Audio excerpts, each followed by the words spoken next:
10 millimeter versus 357 Magnum. New series here. What I have that's so interesting is I have a Glock 41 and 45 ACP 5.3 inch barrel. I replaced the barrel with a conversion barrel for 10 millimeter, and it's 5.32 inches. Glock 20 magazine in there, so we can run some 10 millimeter in this particular firearm. But what makes this interesting in comparison to 357 Magnum is the fairness I'm going to have here in this series. 5.32 inches from bullet nose to muzzle. We're talking about 4.07 inches with your average round. And the 357 Magnum 4-inch barrel, Smith & Wesson 686, 4.1 inches. So they're both rounded to 4.1 inches. Very even barrel travel. But today we're going to test the Corbon DPX, and these are pure copper hollow points. And the 125 grain is rated at 1,300 feet per second. It's kind of slow for that particular type of round. Typically 1,500 is closer to your rated, but 1,300. And 10 millimeter light for caliber 155 grain, rated at 1,200 feet per second. So this is kind of a light load as well. But I'm never going to get into bear rounds with this particular handgun because just the way that it's set up, it's not really set up for running really hot rounds, but it's fine for all of the 10 millimeter personal defense rounds we're going to run. So first of all, we're going to go through the chronograph, see what kind of velocity and accuracy we get at the same time. And then as always, we're going to go through the Juggernaut box, which contains a 1 3/4 inch pack of bologna. That kind of simulates like a pectoral muscle, covered by 4 layers of denim, followed by 1/4 inch medium density fiberboard. Kind of simulates like ribs or sternum, and into water jugs to catch these bullets. And how this normally compares to ballistics gel. After going through the bologna pack, out the back of jug 9 is about, or jug 1 is about 9 inches. Back of jug 2 is about 12 inches. Back of jug 3 about 15 inches. Back of jug 4 about 18 inches, and so forth. So let's get started with the test and see how the Corbon DPX does between 10 millimeter and 357 Magnum. All right, I'm about 5.5 yards from the target, about 4.5 yards from the chronograph. I'll start with the 357 Magnum, see what kind of velocity and accuracy I get with this 125 grain pure copper bullet. 1273, 1331, 1354,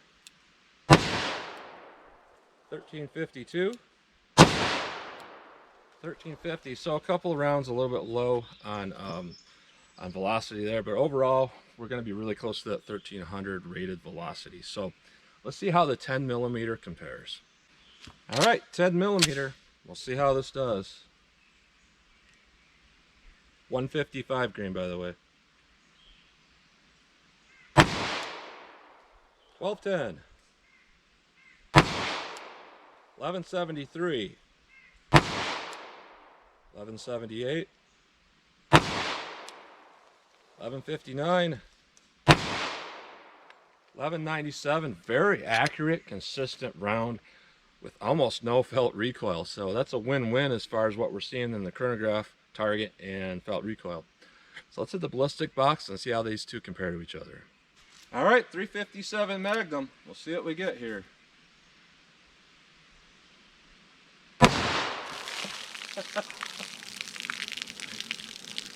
That bologna pack hit me kind of in a strange way. First jug has absolute destruction, so the bologna has a lot of destruction as well. So let me pick up this mess so I can show you guys.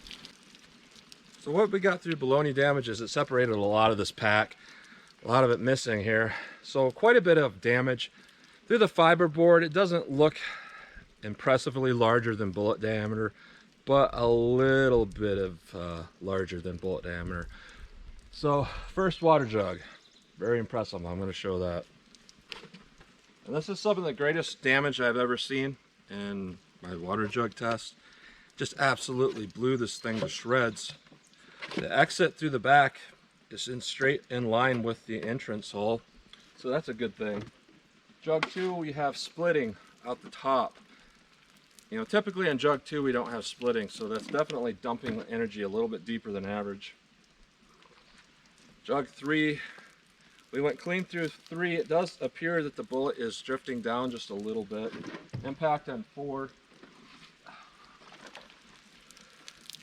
There's a little bit of a tear, On the bottom of jug 4, that's going to indicate about 18 inches comparison to ballistics gel.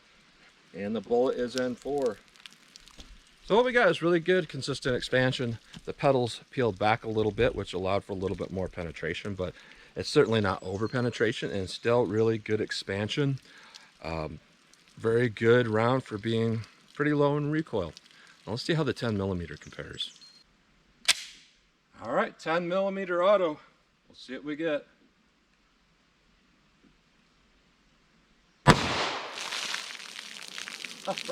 The first jug looks just like the 357.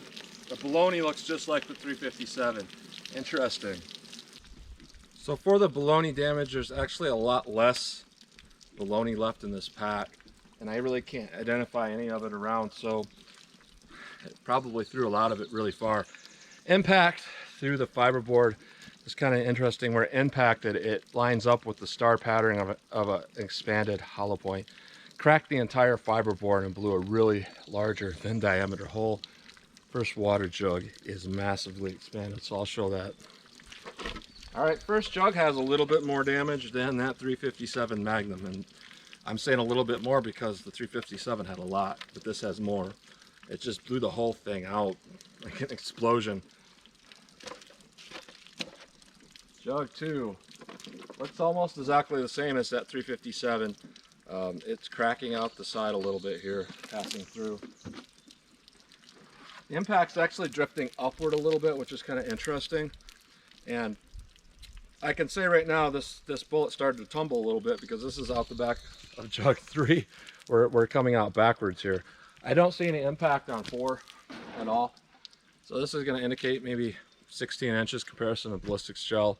The expansion is probably just a little bit better than the 357, and it was bigger to begin with. So comparing these rounds, these both did really, really well. Overall, what we're seeing with that 10mm and that particular pistol, that pistol is actually lighter than that revolver. Less recoil than the 357, but the 357 still did not have a lot of recoil in that particular revolver. So I would say between the two of these, if we had to pick a winner, which one performed a little bit better, I would say the 10mm performed perfectly. We didn't get over penetration, we got massive expansion, we got a lot of energy, all without very much recoil. The 357 Magnum was just as good, pretty much. So that's what you get today with the Corbon DPX 10mm versus 357 Magnum. So as always, comment, share, and like, and thanks for watching.